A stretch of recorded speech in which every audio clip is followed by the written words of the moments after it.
Hello बच्चों। तो आज हम लोग बात करने वाले हैं प्रश्नावली 7.3 का क्वेश्चन नंबर 2। बोला है निम्नलिखित में से प्रत्येक में के का मान ज्ञात कीजिए ताकि तीनों बिंदु संरेखी हैं। ठीक है, तो अब आपको मालूम होगा संरेखी होता क्या है।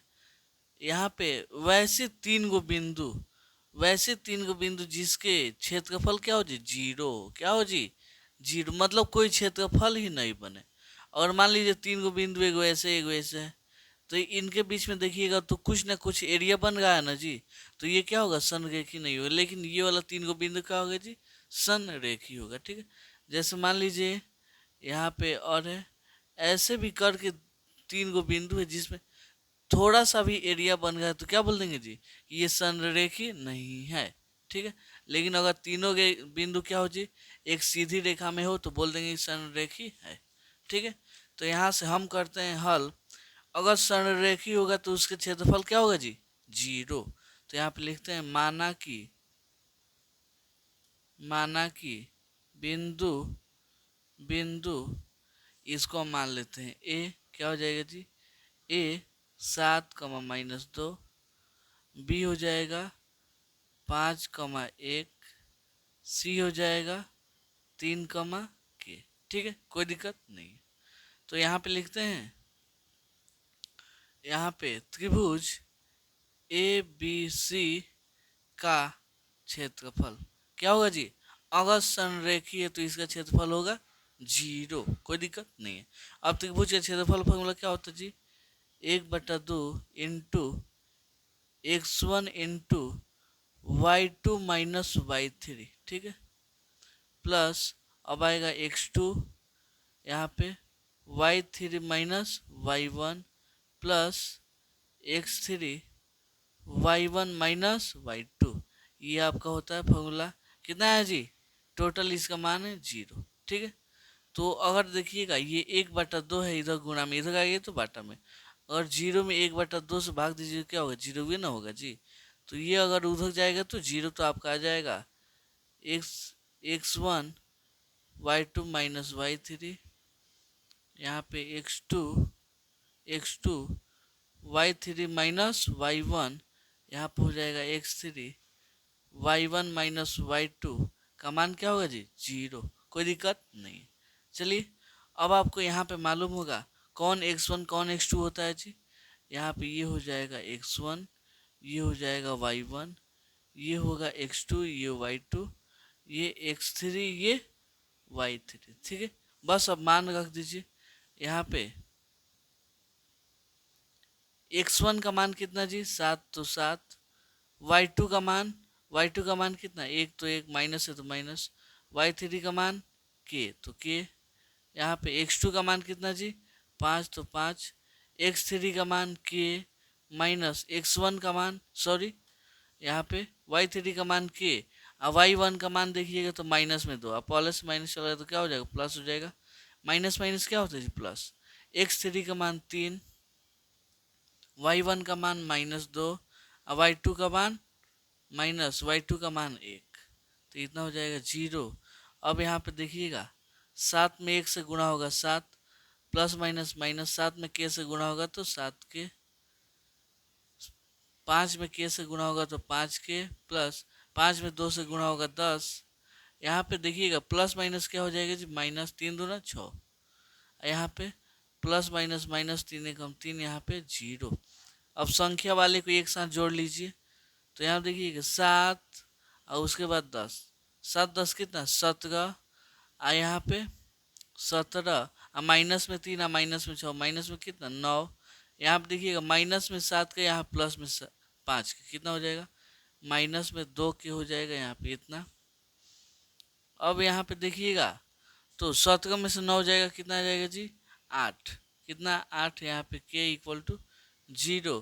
के का हमको मान चाहिए तो 8, ये 2 के किस में, माइनस में, तो उधर जाएगा तो प्लस में हो जाएगा। इतना हो गया। के का मान कितना हो जाएगा, 8। ये 2 किस में, गुणा में इधर आ गया तो भाग में। के 2 एकम 2, 2 चौका 8, इसलिए आपका के का मान कितना आ गया जी, 4। यही इसका क्या हो गया जी, आंसर हो गया। अब चलिए आते हैं इसके दूसरे नंबर पे। इसका दूसरा नंबर हम लेते हैं। चलिए, दूसरा नंबर ध्यान दीजिएगा, तो दूसरा नंबर क्या है जी, ये वाला है। तो इसको हम ऐसे लिख लेंगे, क्या लिखेंगे, हल। हल कितना नंबर है, दूसरा नंबर, दूसरा डाल दीजिएगा।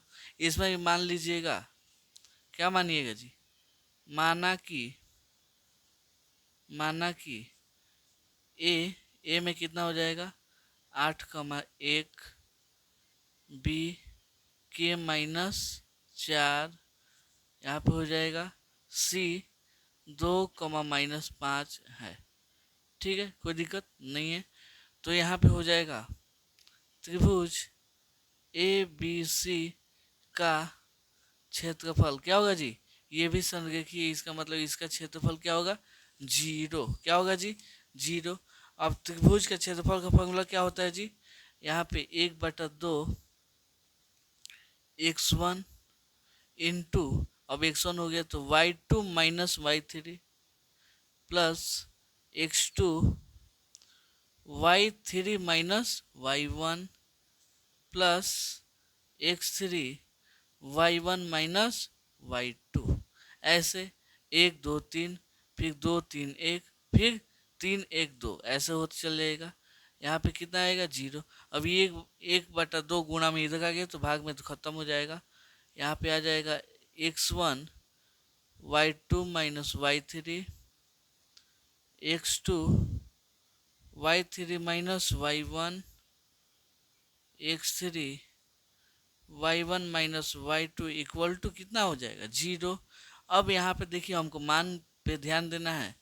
तो ये वाला क्या होगा जी, ये वाला होगा x1, ये y1, x2 y2, x3 y3।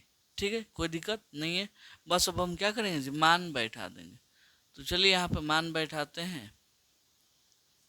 यहाँ पे ध्यान दीजिएगा, x1 का मान 8, तो 8 हो जाएगा। यहाँ पे तीर मार दीजिए, x1 का मान 8, y2 का मान -4, और y3 का मान -5, तो माइनस माइनस क्या हो जाएगी, प्लस, इतना हो गया। प्लस x2 का मान k, x3 का मान -5, माइनस x1 का मान 1, प्लस x3 का मान 2, y1 का मान 1, माइनस y2 का मान, यहाँ पे -4, तो माइनस पहले चल गया तो माइनस माइनस क्या हो जाएगी, प्लस। यहाँ पे 0, यहाँ पे देखिएगा 8, कौन बड़ा है जो 5 और -4 में 5 बड़ा है, तो 5 में से 1 गया, सॉरी 5 में से 4 गया, 1, 5 के फॉल का आंसर नहीं, प्लस तो प्लस हो जाएगा। यहाँ पे देखिए कि -5 और -1 कितना हो जाएगा जी, माइनस में 6 हो जाएगा, प्लस 4 1 5, तो 2 में 5 से गुणा होगा, तो यहाँ पे इतना। 8 में 1 से गुणा होगा 8, प्लस माइनस माइनस, के में 6 से गुणा होगा तो 6 के हो जाएगा। यहाँ पे 5 दूना 10, यहाँ पे इतना हो गया, कोई दिक्कत नहीं है। चलिए आप यहाँ से ऐसे देख सकते हैं, 10 को 8 हुआ 10 को कितना जी, 18 हो जाएगा। यहाँ पे माइनस में 6 के इक्वल टू 0, हमको के का मान चाहिए तो 18, 6 के किस में माइनस में था, इधर जाएगा तो प्लस में हो जाएगा। के का मान आपको ज्ञात करना है, तो के का मान कैसे निकलेगा जी, 18, ये के सॉरी 6 गुणा में था, इधर आगे भाग में, यहाँ पे 6 एकम 6 6 तो 18, इसलिए के का मान आपका आ गया 3। यही सब क्या हो जाएगा जी, आंसर हो जाएगा। तो उम्मीद करता हूँ आपको ये क्वेश्चन बहुत अच्छे से समझ में आया होगा। चलिए मिलते हैं अगले वीडियो में अगले क्वेश्चन के लिए, तब तक के लिए धन्यवाद। अगर वीडियो अच्छा लगा हो तो वीडियो को लाइक कर लीजिएगा, चैनल पर नया तो चैनल को सब्सक्राइब कर लीजिएगा। ठीक है।